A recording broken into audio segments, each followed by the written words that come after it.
My name is Stuart Brower, Library Director, and I am moderating our panel discussion today. I'll be introducing our speakers here in just a second. I always do a little bit of housekeeping up front.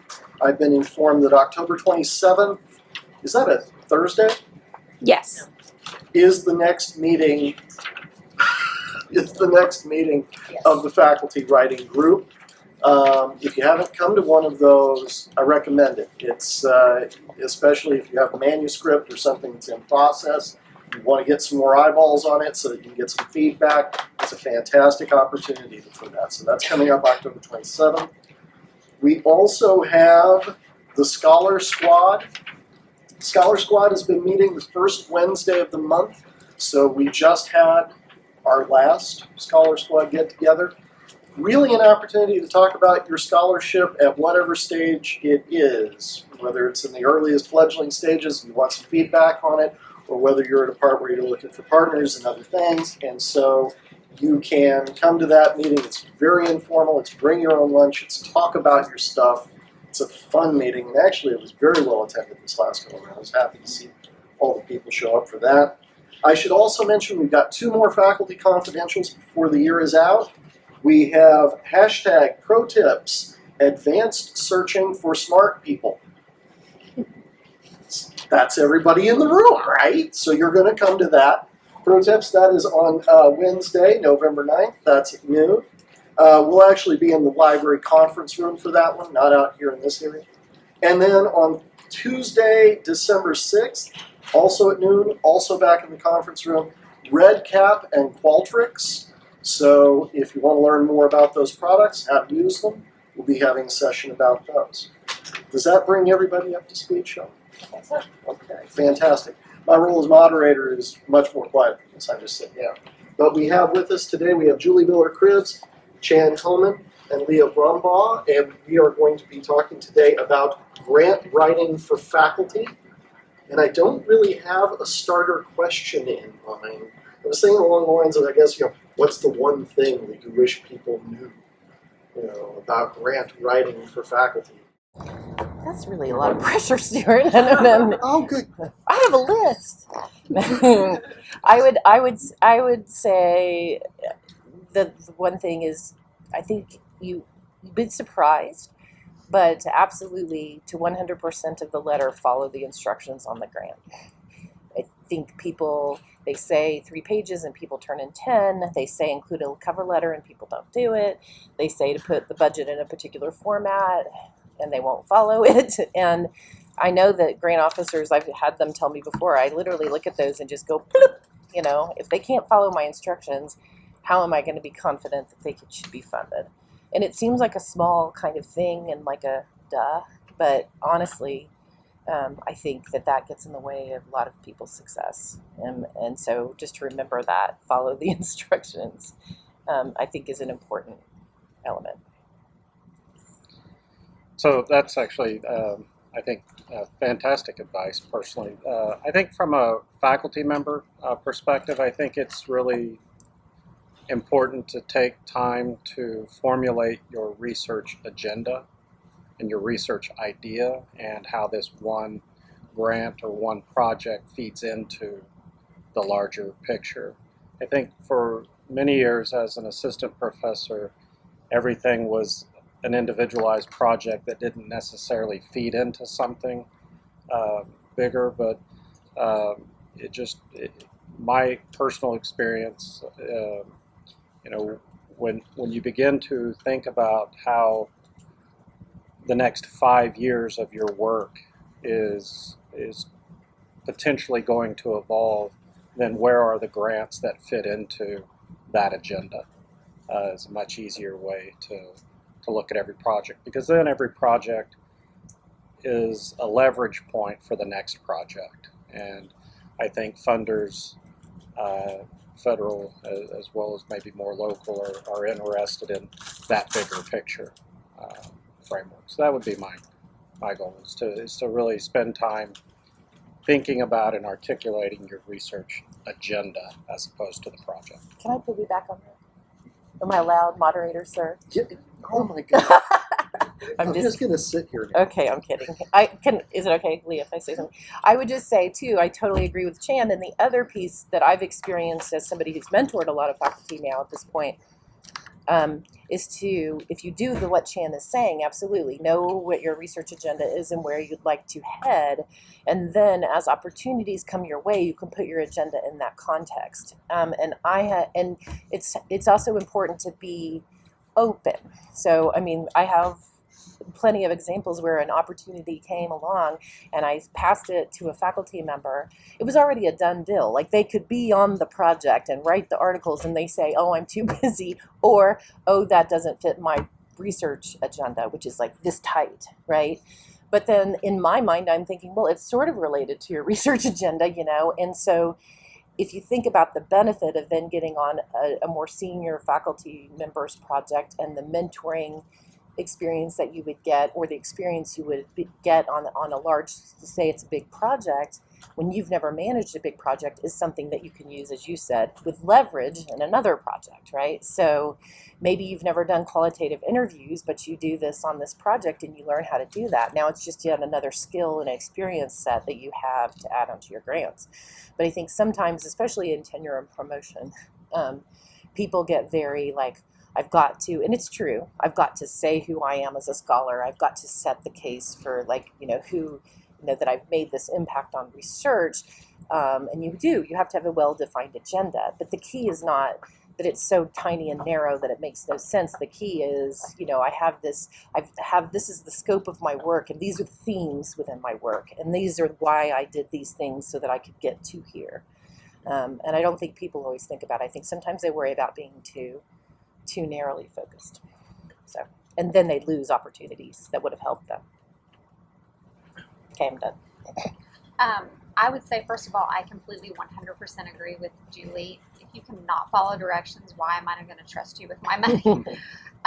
The second thing, and it's kind of a little bit related to that, is to do your research and to make sure that whatever they're giving money to really fits with what you're doing, because otherwise it really is a waste of your time. Establish relationships where you can and know about that person. And I'm speaking more from like family foundations, because that's my area of expertise.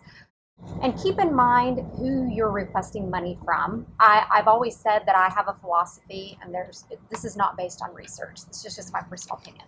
I think there are two different styles of grant writing. There's one that you use for your federal grants that's very much data-driven, scientific-based, and then there's one more to your family foundations, and that is really storytelling. It's about telling your story. They're just like me. I don't live in your research world, so you need to just really get at the heart of what you're doing and how that's going to impact people, because that's what drives them.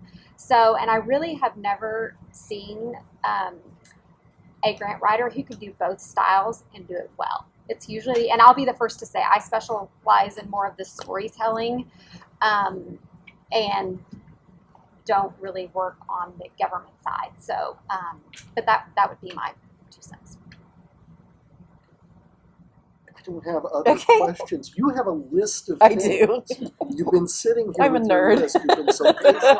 Oh no, now that's on video. Let's start with the list. What's on the list? Okay, well, I said talk to your officer, which is what Leah just said. And in fact, Leah said the same, a grant that I just actually got, that there's this guy named Matt who was, I don't know if he's the program officer, I don't know what his official title is, but she said he was willing to read drafts.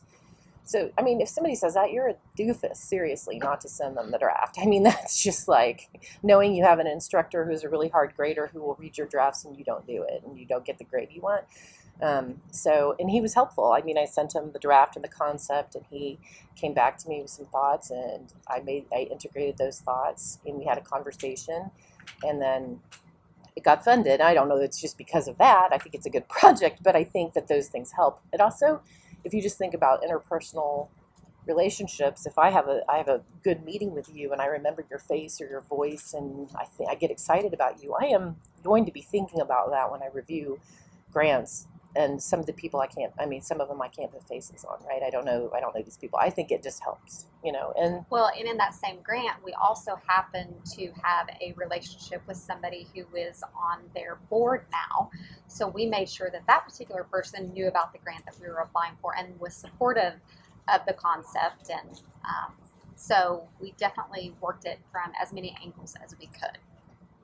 that's why the university has resources for you to go to Washington, D.C. and meet with program officers, like especially for things like NSF and NIH and NIMH, because I think that there's sort of an understood benefit to doing that. I mean, otherwise we wouldn't emphasize it.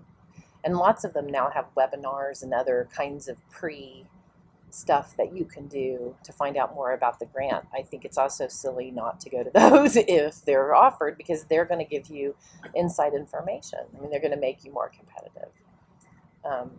So I think that's one thing.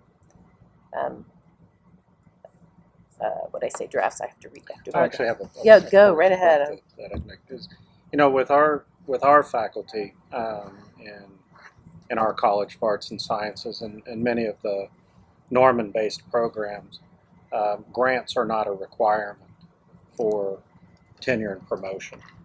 And so the real question probably at that level is why would you consider pursuing funding or grants for your projects if you're not required to do that? And part of my response to that is number one, it's a professional and personal development aspect that signifies the quality of your work and the impact that your work has on the community. But also, grants provide tremendous opportunities for our students. And while they are some work in terms of managing the grants and making sure you expend the grant the way that you said you were going to do, it's part of the bigger picture of our own professional development, but also in our capacity to mentor and expose students to the larger picture of, in our case, applied research and its impact on communities. And so personal and professional responsibility, I think, in that category. For some of the departments and academics, they actually can't conduct their research without the funding, but most of us in the social sciences, social and behavioral sciences, the research is not expensive. Our big expenditure is graduate assistance or incentives. And so I think to begin to think about it from the opportunities that it provides to students can be a way to motivate that. And so I really like what Julie said in terms of collaborating and working with mentors to learn how to, let the senior faculty guide you on the management of the grant, but it's just a great way to advance your own work. So I don't know if you have a response to that. Well, I guess I would say, too, if you're thinking about budgeting, right, and you can have small and medium and large projects, but you need to really think about what you really need to make it happen. Most people under budget, I think, what they need. Some people over budget and they're like having a hard time spending money. Like literally, that's weird. But that happens. It does happen. I mean, that actually has happened with a grant. And a lot of times, then you have ability to move that money over to another category where you've overspent or something. But I think it thinking about, and especially inexperienced people who haven't done it yet, thinking about all of the associated costs. So just think about, like, for example, you want to pilot some kind of intervention, but before you do that, you want to get feedback from stakeholders, and maybe you want to do a handful of, say, 20 qualitative interviews that might take a couple hours apiece, and maybe you want to run 5 focus groups in some different regions. What is that going to cost? I mean, I will throw that out to you. What are the things that cost in that? Transcription, which is a big cost, by the way. Travel, incentives, food, right? And faculty time, and then maybe a GRA. right? And when you start then to, and say you're going to do some of those transcriptions in Spanish or those focus groups in Spanish, there's the IRB and there's the translation of all of those consent forms into Spanish, the transcription of something from Spanish to English, I mean, so I'm just saying you just have to think through everything, because oftentimes people will leave out some of the costs and then they're like, whoa, why did I do this? I don't have enough resources to do this, or I don't have enough time. They often don't budget their time correctly. They don't think about how much time it's going to take. Room space.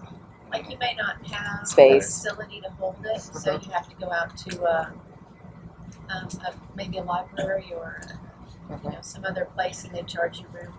Right. And I've got to say too, equipment. Alyssa, who's manning the camera back here, is actually conducting oral histories, right now, and the library had to invest in new cameras, new recorders, all of the things that would go into that. So it's audio recorders if you're going to record focus groups and qualitative interviews, absolutely. All of those. If you're going to have somebody else do transcription, there's transcription software. And then if you're going to do data analysis, there's qualitative software analysis software. So, I mean, just thinking through. I mean, so and I think that sometimes people don't really think sort of about what they need, and and so sometimes people do. They get frustrated because then they get this grant, and then they're like, oh, I can't really do it right because I mean, you don't always have it 100%, but at least be realistic about what it is you need. And if you have a smaller amount of money, scale it way back. I have been in way too many projects where we got $10,000 to probably do $100,000 worth of work, right? So I should have done $10,000 of work for $10,000. And you can't know that if you've never done that before, but there are other people who know that, and they can help you figure the correct balance, I think. The resources of the university, the vice president of research's office is probably a great place to go. Shelley here is a first kind of brush on just getting other people to look at your grant to help consider what those costs are associated with that, I think so. And some departments have less infrastructure for grant management than others, right? So that's the other thing, I mean, grant management after you get the grant is a whole nother ball of wax, right? So you have to have somebody in your department that handles money, right? And knows to invoice and bill and transfer and purchase equipment and all of those, handle the gift cards and incentives, they're allowed over in OU policy, but they require a whole new set of forms and a whole new set of guidelines around how to do, because the university can't give gifts by state law. So now there's this whole process you have to go through to be able to give things like a $10 gift card to research to somebody doing your research. And that's not easy. And if you are the only person doing that in your department, right, without a financial person, so thinking through what you also, so for example, I always put 10% of our grant, or not grant, what's her official title, our Laura Kent, who knows all money things in social work, right? I mean, I try to put part of her time always on grants, because she will spend roughly, percents of her time managing that grant, and that's no small thing. No, and I cannot stress how important that is to manage your money properly, because you are going to have to report back on that. And I cannot tell you how many times that I've had to go back to a donor and said, we totally dropped the ball and we haven't done anything with this money. I mean, it's happened more times around here than you would think it has. And to have open and honest dialogue with those donors, thankfully, we've always been honest and handled the situation appropriately and stuff. Or how many faculty have come to me and said, well, we had this money, 5 years ago. We did the project, then we had money left over. Can't we now just use it for this? No. I mean, so it's so important to have a good business manager that knows the rules and regulations and that handles that money properly. And that documents it well, because a lot of times you're going to have to go back and report on line item expenditures. So to be able to have somebody that will take control of that and do it. A grant that I was on early, a federal grant, one of the things that I learned after the fact was that all of my internal negotiations should have happened before the grant, meaning I needed office space, I needed a computer, salary of the individual and the benefits. So after we received the grant and I went to a vice president to ask for additional resources, he was very gracious, but he reminded me that these negotiations should have taken place because they actually could have fed into the grant with cost share types of contributions from the university, and it was just lack of understanding of the university system and resources that are available to us that are sometimes hard to find, I think.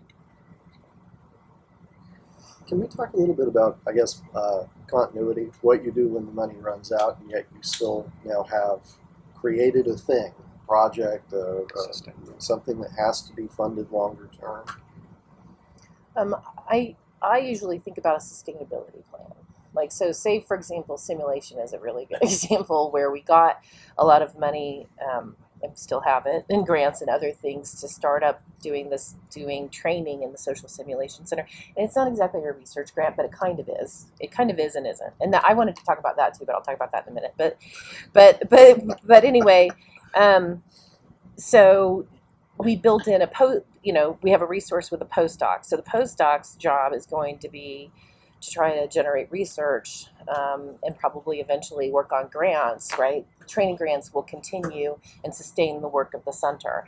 Also, we're extending, the plan was to extend the training into the community, and then the community starts to pay for some of the simulation that we do that generates income, right? So a lot of times it's like thinking ahead about what do you need to sustain it.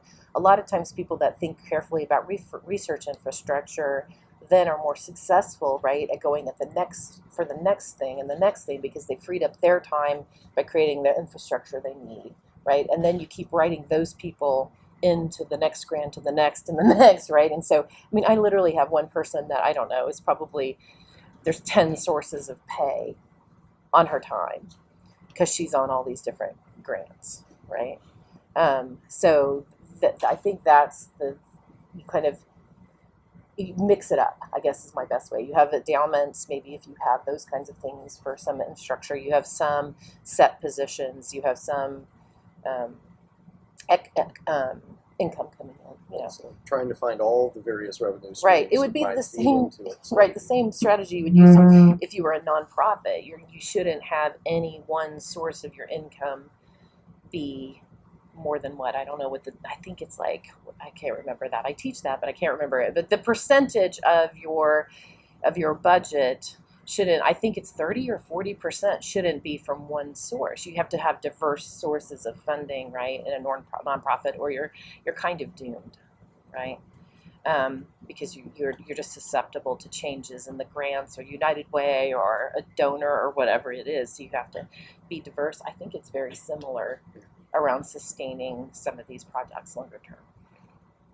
I certainly agree with that. I just take that on a different kind of path. Is, to me, again, is the importance of the collaboration and the professional development. Because in our center, for instance, we had a person who was a graduate student who finished through her PhD, and so including her on grants and the process has shifted now to where she's seeking funding, and so it's sustainability means getting people who aren't you looking for the funding, helping to sustain the bigger picture rather than it all centering forward. So. Right.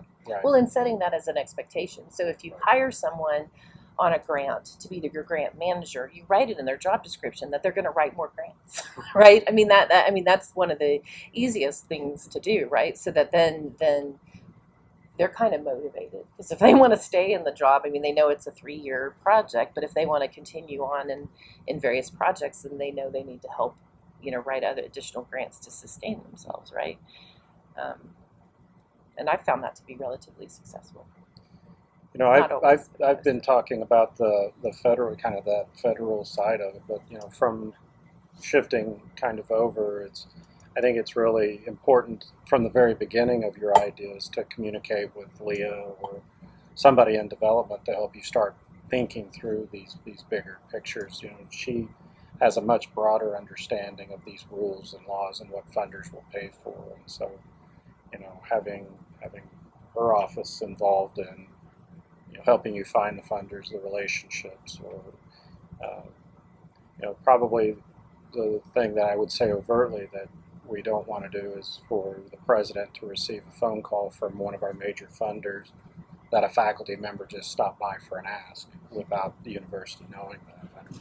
I don't think that's a good strategy. So coordinating your efforts with the appropriate offices is probably worthwhile. And just to give everybody just kind of a brief overview about how the system works. The first stop, if you're looking at a private funder, and the way that I always like people just frame it in their minds is if the OU Foundation, if you need a 501c3 to be the applicant, then you should be talking to a development officer. The first stop for the development officer is going to be to look in our system, because we have, like, I have a certain group of people that I manage. So if it's not someone that I manage, is it someone that I would need to contact the appropriate development officer to even figure out if we could move forward.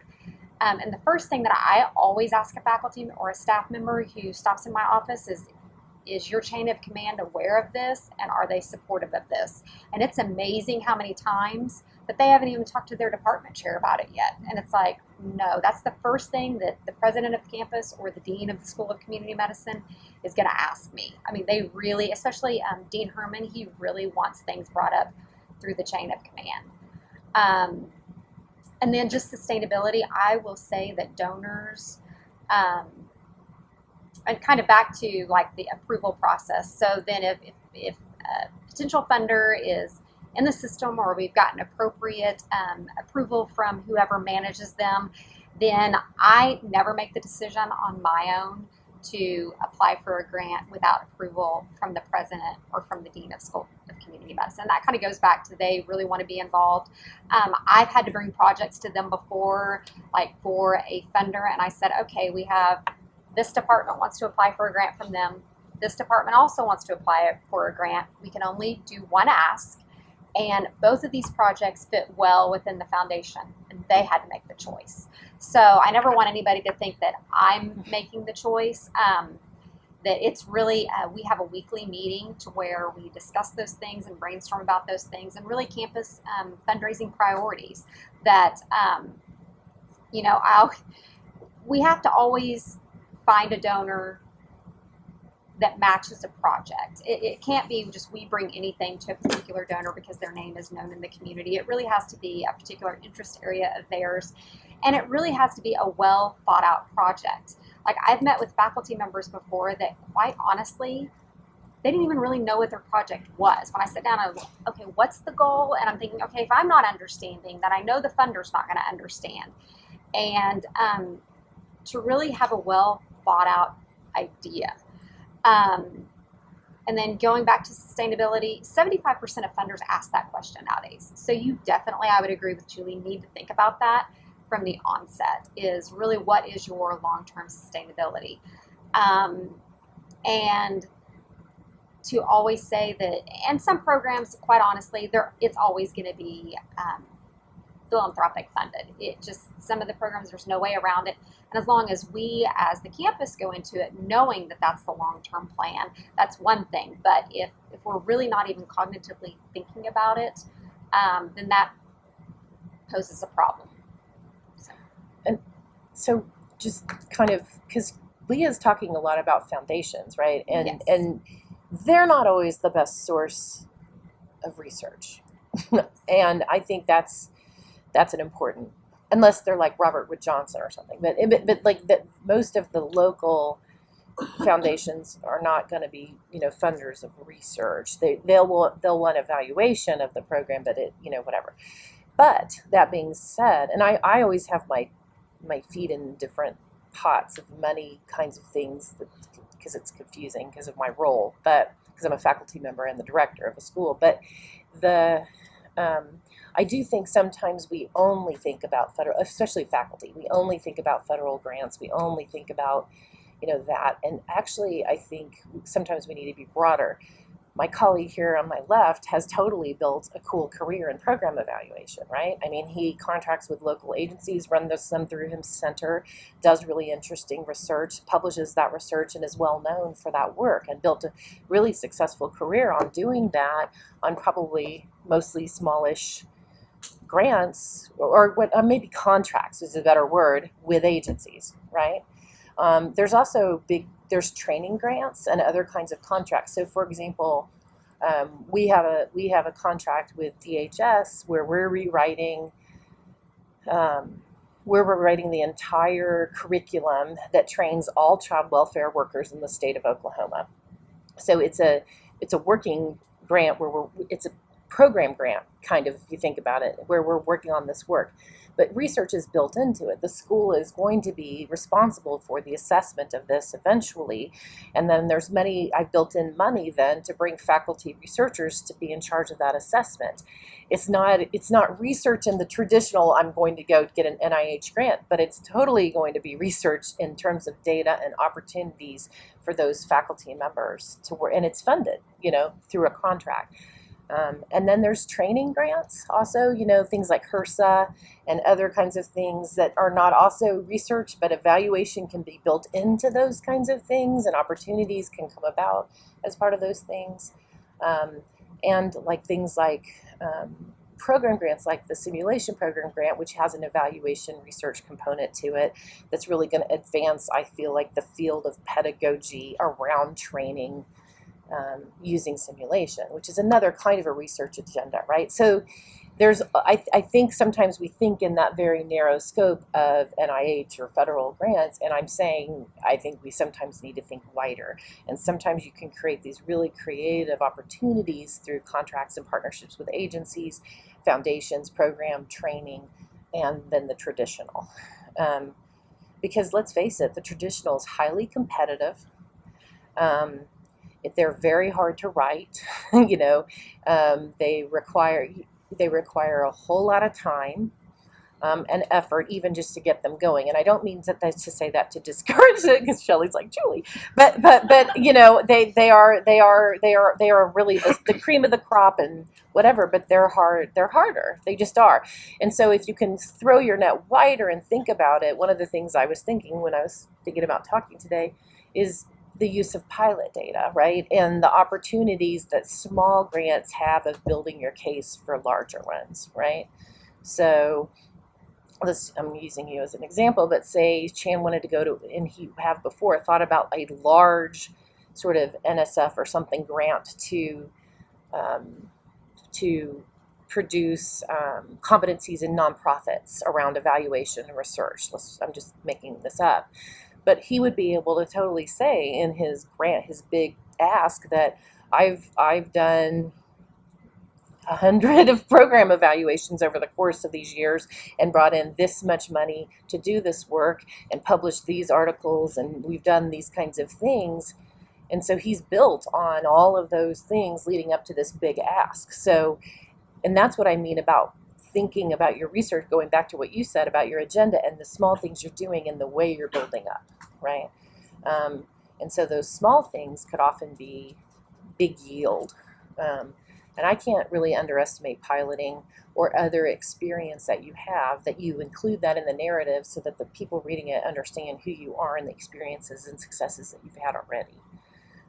Because cold is hard, right? No experience, no nothing.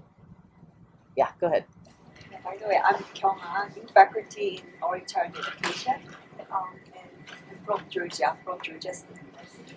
I just want to share one of my experiences and then have two questions.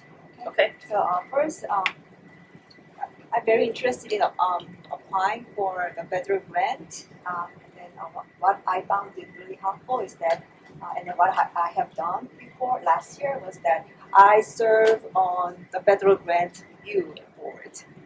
So, kind of similar kind of the funding, the federal grant that I am planning to apply in the future. Then before that, I had no idea. Even though I had a number of internal grants and the foundational grant, I had no idea what to do with the federal grant.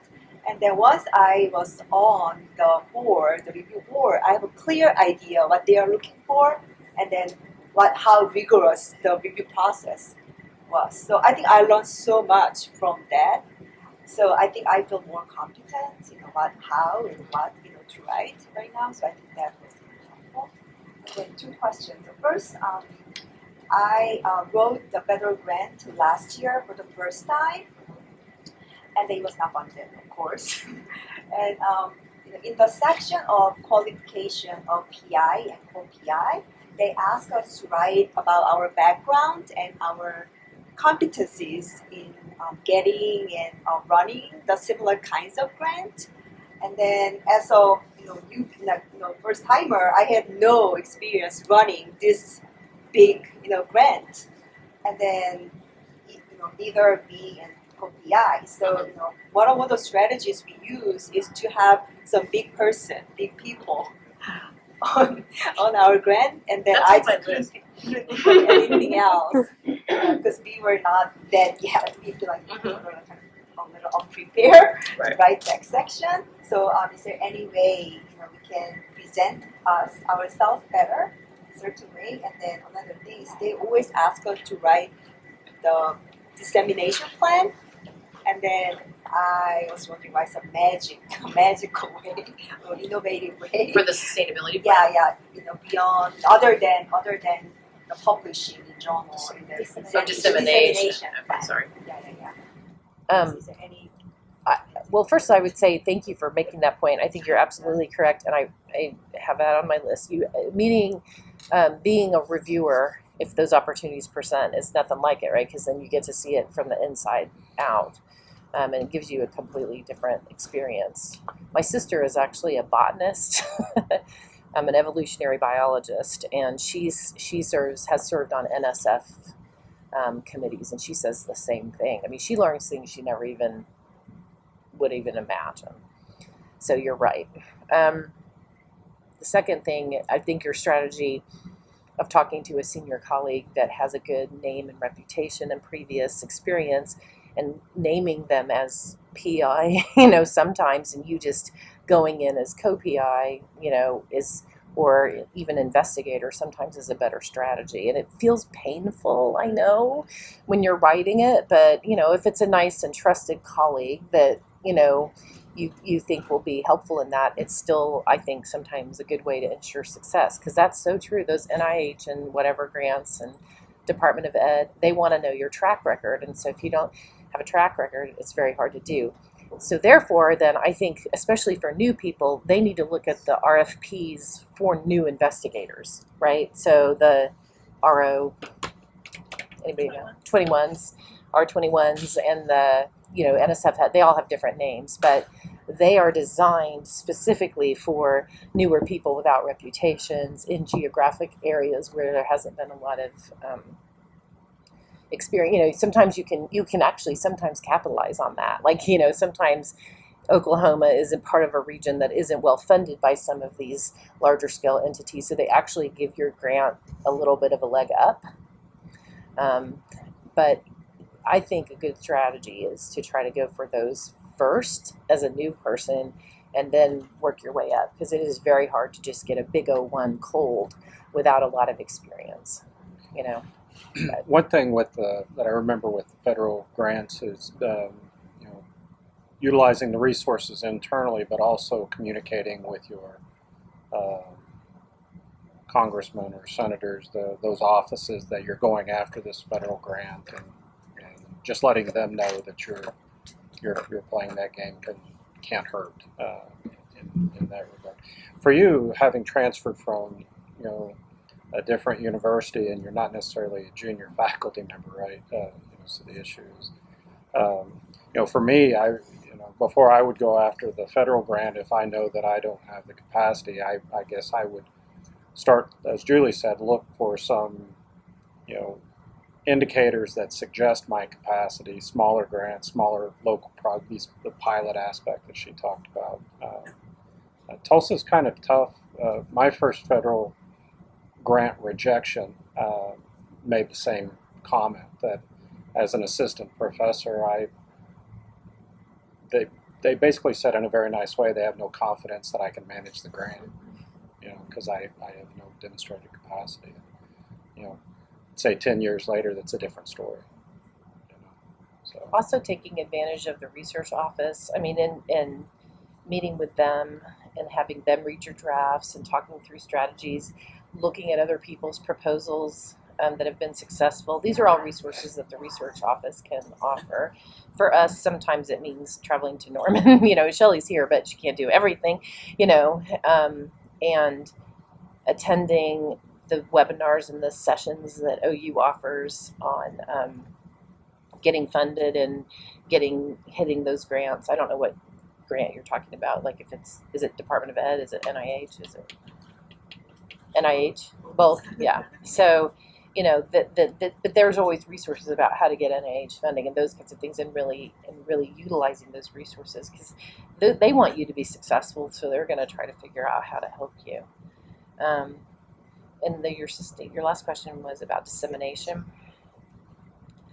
I don't know about that one. You have the traditional ones. You have the publications, conference presentations, but also utilization of a ResearchGate and those kinds of sort of more social aspects of that. There's probably some collaborations that are available to us through the library. I was going to say, anyone who's concerned about finding publication outlets should definitely talk to one of the librarians.